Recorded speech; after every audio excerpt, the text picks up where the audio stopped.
What's up, party people? Welcome back to Mediocre Park. This is episode 3, and I'm just going to let you know ahead of time at the beginning of this one, it is going to be a two-parter. So if the title looked a little weird, that's why. Because we're starting a coaster today. We're starting the Woodie in the back. As you can see, it is a GCI. I decided to go with that instead of the RMC, which you'll find out a little more on probably in the next episode, part 2 of this one. So yeah, we're going with the GCI Hyper Coaster build. Obviously right here in the clip that you're seeing now, it's not quite as tall as a Hyper should be, but don't worry, that's going to get fixed eventually. I go through a lot of different iterations of this first bit of the layout because I think that that's, really important to set the tone for a coaster, is to just get that first bit taken care of, and then the rest, it's going to be so fast that it can kind of feel a little janky, and you can let that slide a little bit. But at the beginning of a coaster, me personally, I just want to make sure that I nail that and get it absolutely right. So you're going to see me delete a lot of different things and go back and forth on some different ideas, and hopefully it doesn't get too monotonous. But yeah, I'm just going to let this play out for a bit, kind of similar to what I did in the last part. And I'll be back later to talk about some inspiration behind the coaster and some different elements that I really like including. So yeah, I'll see you then.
So yeah, like I said before, it wasn't quite the height of a hyper coaster, which obviously is between 200 and 299 feet, I believe is the official classification for a hyper coaster of any type, be it Woodie, Steel, Hybrid, whatever. I believe it's 200 to 299, 300 breaking the Giga mark, I believe. I don't remember the difference between a Giga and a Mega. I don't know. I'm gonna have to research that. Learn something new every day. But anyway, yeah, so just increase the height of that lift a little bit, because I obviously wasn't really getting anywhere with that first bit of the coaster and this element that I'm still trying to nail that you're seeing here. But this was one of my first times actually using the 4-meter method. And if you aren't familiar with Planet Coaster or the 4-meter method, that's basically just where you build the track 4 meters at a time, which is a really, really short portion of track. It's actually the shortest you can go. But yeah, it's really short in the grand scheme of things and how big a coaster is. But what that allows you to do is at the end of the build, or while you're going, some people do it different ways. Personally, I like to do it at the end of the build, unless there's a part that's really jank during the build. But for the most part, I like to do it at the end of the build, is you can go through and smooth everything out. And since the pieces are so short, it'll actually help you kind of have it look and feel more cohesive and less like a Planet Coaster and more like a real coaster or a No Limits 2 coaster, which is another coaster building program for those of you that aren't familiar. But yeah, so I'm just playing around with the 4-meter method here a little bit, just getting used to the scaling of everything and how it works when you're building in such small little track pieces. But I finally got that first element kind of how I wanted it to be. So I wanted the drop to go kind of not really a turning drop like a GCI usually has, but since this is a hyper, I wanted it to have the standard, just straight down vertical drop. Well, near vertical, it's actually 85 degrees if you want to get technical, but just the regular straight drop. I didn't want any type of turning until it actually valleyed out at the bottom, which is kind of not normal for GCI, especially lately. Some of the newer coasters they've been building, or the most recent ones that they've been building, they've had a turning drop, which I think is really neat, and they're actually really fun to ride. If you get the chance to ride a modern GCI, they're quite fun and quite interesting with those turning drops. But yeah, I wanted this one to be kind of a straighter drop, and I wanted it to lead into this almost camelback hill, but also sort of like an Outer Bank trick track type of feel, where it goes up into the turning with the proper banking, and then it tops over that camelback hill with just, the straight up and down vertical, how the coaster and the train is sitting itself, so that you get that quick pop of airtime, and then you go right into a left bank down there, and you actually have a double down to get those 2 pops of airtime before finally going down another really big drop into what's going to be a neat tunnel section, which I'll touch on a bit more in part 2. But so after I got that element done, this was a lot easier to kind of cruise on through. I got, that sustained airtime hill that you just saw over to the left there, and then I'm just going to kind of keep adding different airtime moments and, double ups, double downs, wave turns, stuff like that. Wave turns, I love adding wave turns in my Woodies and in my hybrids especially. If you have a hybrid without a wave turn, you're doing something wrong. No, that's just my opinion, but wave turns I think are just a really neat element, especially to feel. If you've never felt a good wave turn, you haven't lived, okay? They just feel so insane when they're done at a quick enough pace. But yeah, wave turns and stalls. If you're building a hybrid, put some of those in there. That's RMC magic. But anyway, we're not talking about an RMC, we're talking about a GCI. And I guess now is a decent time to talk about kind of my plan for this coaster. Obviously, it's going to be a GCI Hyper. I've said that probably enough times now for a lifetime. But it's going to be a GCI Hyper, and I kind of had inspiration from, what's the coaster in a Holiday World? Why can't I think of it? Voyage, sorry. I just drew a blank there. I had it in my mind for like days, but the Voyage at Holiday World is a wooden coaster. It's not a hyper, it's just a normal, just woody coaster that has, your standard drop. It's an out and back, so, it just goes all the way down the layout, turns around, comes back. But the interesting thing about Voyage is that it actually goes downhill on its way back to the station, so it feels like it's picking up speed through the second half of the coaster, which I think is just a super cool effect that you just don't get with a lot of different coasters, most coasters really.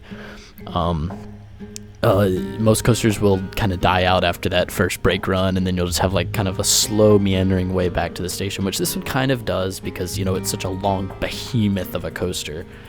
But as you'll see here in a second, it does kick up in a few parts heading back to that station, which I think is a really cool effect visually. And, obviously, if you were riding this coaster, I think it would feel pretty intense at moments.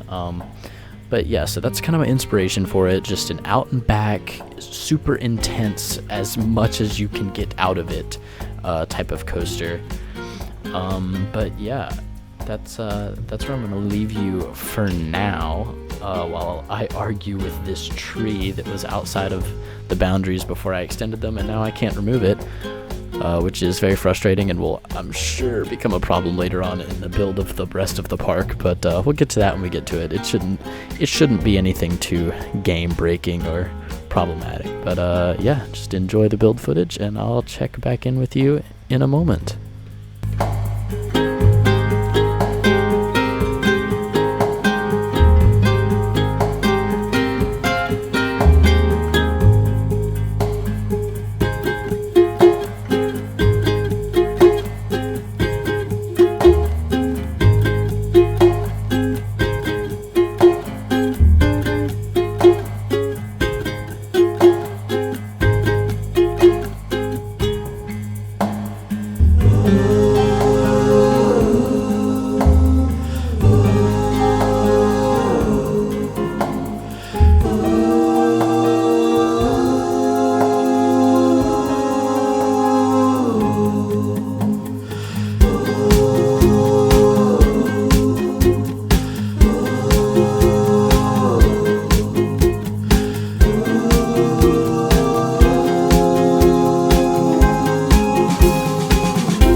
Alrighty, now at this point in the build, the coaster's kind of losing steam, it's losing speed, kind of coming up towards that final brake run into the station, just giving a few last tiny little pops of ejector airtime, and then wrapping it back up. But I just wanted to talk about, so we already talked about the elements of, wave turns and sustained airtime hills, and then the whole idea of the voyage.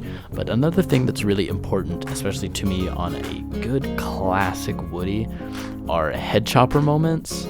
I think they're just, you can't have a good wooden coaster without head choppers.